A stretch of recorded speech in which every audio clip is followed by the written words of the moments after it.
मुंबईची शान आणि पर्यटकांचे मुख्य आकर्षण असलेल्या प्रसिद्ध जुहू चौपाटीवर गेल्या अनेक दिवसांपासून कचऱ्याचं प्रचंड मोठं साम्राज्य पसरल्याचं गंभीर चित्र समोर आलंय। पर्यटनासाठी आणि मोकळी हवा खाण्यासाठी दररोज हजारो नागरिक जुहू बीचवर येत असतात। मात्र सध्या येथे सडलेला कचरा, प्लास्टिकच्या पिशव्या आणि कचऱ्याचे ढीग साचल्यानं संपूर्ण परिसरात दुर्गंधी पसरली। लोकशाही मराठीनं आज सलग 24व्या दिवशी या परिस्थितीचा आढावा घेतला असताना पालिकेचा स्वच्छता विभाग याकडे पूर्णपणे दुर्लक्ष करत असल्याचं उघडकीस आलंय। जुहू बीचवरील या भीषण परिस्थितीचा थेट आढावा घेतलाय लोकशाही मराठीच्या प्रतिनिधी मीनाक्षी म्हात्रे यांनी। पाहूयात।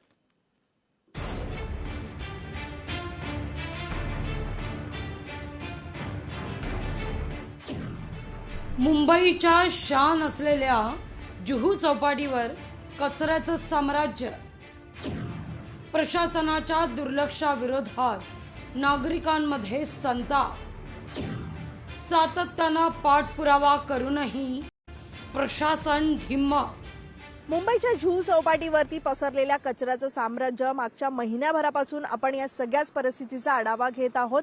मात्र रियालिटी चेक करत असताना आजच्या 24व्या दिवशी देखील जैसे थे परिस्थिती आजही आपल्याला या जुहूच्या समुद्रकिनारी पाहायला मिळते। कारण कचऱ्याने या ठिकाणी अक्षरशः आपण पाहू शकतो की समुद्रकिनारी अकराळ विक्राळ रूप जे आहे ते धारण केलेलं आहे आणि हा कचरा उचलण्यासाठी नुसतं मनुष्यबळ नाही तर पालिका प्रशासनानं यंत्रणेमध्ये वाढ करणं गरजेचं आहे। पण ती यंत्रणा आजही वाढवण्यात आलेली नाहीये। वारंवार पालिका प्रशासनाकडून अनेक दावे जे आहेत ते केले जात आहेत। काही फोटो व्हिडिओ सोशल मीडियाच्या माध्यमातून दाखवले गेले। मुंबईकरांना कुठेतरी सांगण्यात आलं की जुहू चौपाटी संपूर्णतः कचरा मुक्त झालेली आहे आणि कुठेतरी मुंबईकर देखील या सगळ्याच परिस्थितीचा दिलासा व्यक्त करत आहेत। अशा पद्धतीचं सोशल मीडियावरती पालिका प्रशासनानं एक ट्विट केलेलं होतं। पण ही सत्य परिस्थिती आजही आपण पाहतोय की 24व्या दिवशी संपूर्णतः आपण पाहतोय की प्लास्टिकचा कचरा असेल किंवा विविध प्रकारचा कचरा आजही आपल्याला जुहूच्या समुद्रकिनारी पाहायला मिळतोय। पालिका प्रशासनाला नेमकी कधी जाग येणार आणि कधी मुंबईकरांच्या एकीकडे ही फसवणूक करणं थांबवून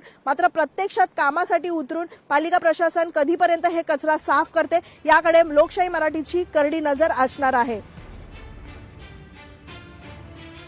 मुंबईची शान मानल्या जाणाऱ्या जुहू चौपाटीवर आज लोकशाही मराठी 24व्या दिवशी जेव्हा फिरतीये तेव्हा परिस्थिती जैसे थे। लाटांसोबत समुद्रातून आलेला कचरा असो व पर्यटकांनी टाकलेला प्लास्टिकचा कचरा, चौपाटीच्या संपूर्ण किनाऱ्यावर कचऱ्याची दुर्गंधी आहे। स्वच्छता कर्मचारी नक्की कुठे आहे? महापालिका प्रशासन कोणत्या क्षणाची वाट पाहत आहे असा प्रश्न आता उपस्थित आहे। आज 24वा दिवस उलटूनही जर पालिकेला कचरा उचलता येत नसेल तर नागरिकांच्या आरोग्याशी ही थट्टाच म्हणायला हवी। हाई टाइम में वापस डम वहीं कर रहे, डम वहां से लेके जा रहा है। डम करना ही नहीं है, सीधा ट्रक में डालना चाहिए। कल मैंने देखा 10 बजे गया जब ये सब ट्रक आ रही थी वहां से। नहीं तो मैं देखता हूँ तो ट्रक वहीं खड़ी रहती थी 4-5 और यहाँ से भर के वहां जा रहा हो। ट्रैक्टर भर के, ट्रैक्टर 2 ही तो ट्रैक्टर है। किस मेन मशीन जो है ना बॉबकाट वो वाला 2-4 लेना चाहिए। नहीं तो प्राइवेट कॉन्ट्रैक्टर को एक हफ्ते में 2-4 दिन दे दो और खत्म करो ना। पैसा तो है, इतना टैक्स ले रहे, सर्वे असेसमेंट टैक्स भर रहे सब लोग। हाँ तो जरा प्राइवेट में एक बार कर देना चाहिए। कुठे काम होते बघा ना, इकडे किती कचरा आहे। हा काम करते काय लोक काम करते तर बरोबर करते, सर्व होते ना। इकडे चौपाटीवर आहे गाडी खडी आहे, मग कचरा ते उचलत नाही। कचरा इथे ठेवते, परत पाणी परत कचरा जाणार आतमध्ये। हे बिल्डिंग बनते ना त्याचा कचरा सर पाणी आहे। फोटो काढला, घेऊन गेला, हा एवढं काम केलं, बस झाला। त्यांच्या त्रास लय होते पण त्याचा काय मेन प्रॉब्लेम आहे ना तो टॅकल करायला पाहिजे। दरवर्ष असंच राहणार नाही तर।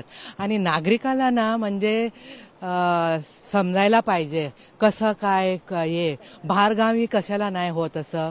बाहेरगावी म्हणजे लय स्ट्रिक्ट असतात आणि बघायला कोण असतात तिथेच म्हणजे फाईन बिन लावलं ना तरच म्हणजे सुधार येणार, नाहीतर सुधार नाही येणार। म्हणजे आपल्याचं घर साफ ठेवणार पण बाहेर सगळं खराब करणार बस। बीएमसी मध्ये पहिला करप्शन बंद करा। करप्शन सगळीकडे है, म्हणून ये सगळं झालेलं है। लोग कितना कचरा फेंक रहे हैं, बीएमसी कोई भी कदम नहीं उठा रही है ऊपर से इतना सारा टैक्स पे करके भी कोई फायदा नहीं है। इतना सारा फंड मिलता है, आप लोग लगाओ ना, यहाँ पे फाइन लगाओ सब, तो लोग मानेंगे, अदरवाइज कुछ होने वाला नहीं है। सिचुएशन जैसे के जैसे गंदा ही रहने वाला है। ये क्या बोलते हैं, क्लीन इंडिया करके क्या मिल रहा है मुझे पता नहीं चल रहा है। आप देख लो, यहाँ पे सब दिख रहा है। और जू पे तो कहीं पे भी मुझे डस्टबिन नहीं दिखाई दिया आज तक। तो लोगों को अवेयर करना भी जरूरी है। अवेयर करने से ज्यादा आप फाइन लगा दो तो वो लोग सुधर जाएंगे अपने आप, अदरवाइज ये नहीं होने वाला। और बीएमसी क्या कर रही है मुझे नहीं पता है। गटर भी खुले पड़े हैं तो ये कचरा तो बहुत छोटी बात है उसके लिए। जो भी पॉलिटिशियन है वो झाड़ू कहाँ लगाते हैं, जहाँ साफ जगह होता है झाड़ू लगाते हैं। वैसे भी ये बेचारे जो है वो जेन्युइनली काम करते हैं। एक गाड़ी से इतने बड़े जू में कैसे साफ होगा बताओ। रोज अभी वॉक करने भी आते हैं तो ये हम लोग को फेस करना ही पड़ता है ये दिक्कत। हम लोग अच्छी सांस लेने के लिए, ब्रीथ करने के लिए आते हैं, तो ये प्लास्टिक ब्रीथ करके जाएंगे, what is the use of that. गेल्या आठवड्यात बृहन्मुंबई महानगरपालिका प्रशासनाकडून जुहू चौपाटी पूर्णपणे साफ झाली असल्याचा दावा करण्यात आला।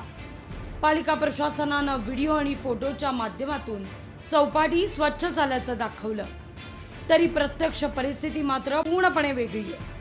लोकशाही मराठीनं सलग 24व्या दिवशी केलेल्या रियालिटी चेकमध्ये पालिकेचे दावे सपशेल फोल ठरले आहेत। प्रशासनाकडून नागरिकांची कशी दिशाभूल केली जाते हे उघडकीस आले। पालिकेचा हा खोटा चष्मा लोकशाही मराठीनं उतरवलाय। पालिकेकडून जुहू चौपाटी पूर्ण स्वच्छ झाल्याचं फोटो आणि व्हिडिओद्वारे सोशल मीडियावर सादरीकरण झालं। 24व्या दिवशी चौपाटीवर कचऱ्याचं साम्राज्य कायम। दिशाभूल करणारे दावे थांबवून पालिकेनं प्रत्यक्ष ठोस कारवाई करण्याची स्थानिकांची मागणी। महापौरांनी स्थानिक अधिकाऱ्यांना पत्र लिहूनही प्रशासनाकडून कार्यवाही नाही। लोकशाही मराठीच्या या रियालिटी चेकमुळे पालिका प्रशासनाचा भोंगळ कारभार पुन्हा एकदा चव्हाट्यावर आलाय। पर्यटनाच्या दृष्टीनं अत्यंत महत्त्वाच्या मानल्या जाणाऱ्या जुहू बीचवर 24व्या दिवसानंतरही कचरा तसाच पडू नये, ही परिस्थिती प्रशासनाचा मोठा निष्काळजीपणा दाखवत आहे। या साचलेल्या कचऱ्यामुळे आरोग्याचे विविध प्रश्न निर्माण होण्याची शक्यता व्यक्त केली जाते। महापालिका आता तरी जागा होऊन या चौपाटीची स्वच्छता करणार का हे पाहणं औत्सुक्याचं आहे। मीनाक्षी म्हात्रे, लोकशाही मराठी, मुंबई। लोकशाही मराठी ऐका, पहा, जागरूक रहा।